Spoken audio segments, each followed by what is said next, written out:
Шаповал Катерина, 11 років, Іван Коваленко. У поета тільки слово. У поета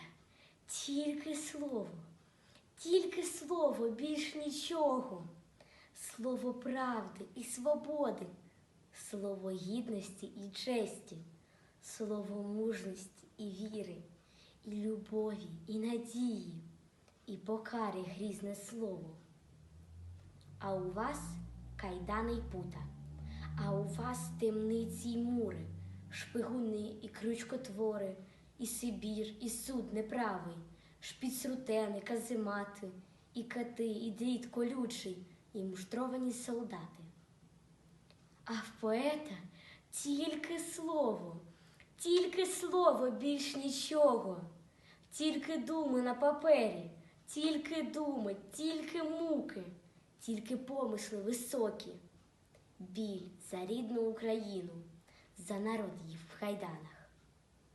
А у вас брехня і підступ, а у вас обман і підлість, і нещирих слів облуда, влади й почесті жадоба, і жага користолюбства, підкуп, злочини і зрада, і життя мерзенний бруд. А в поета тільки слово, більш нічого, лиш суддя великий, совість, що велить ставать до бою за народ, добро і правду, і за матір Україну все життя своє віддать. І поет один вступає в бій святий, великий, правий, проти деспотів, тиранів, всіх гнобителів на світі. Заклика народ вставати, і здійма свою він зброю, слово правди полум'яне. Ви боялися поета, замикали в каземати, засилали у пустелі, муштрували і знущались. Та його ви не зігнули, не згасили його слова, що горіло полум'яно. Де ж ви, виродки потвори, з орденами і чинами?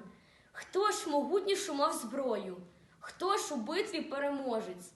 Ваші імена прокляті, пам'ять стерлася і зникла, прах розвіяно вітрами.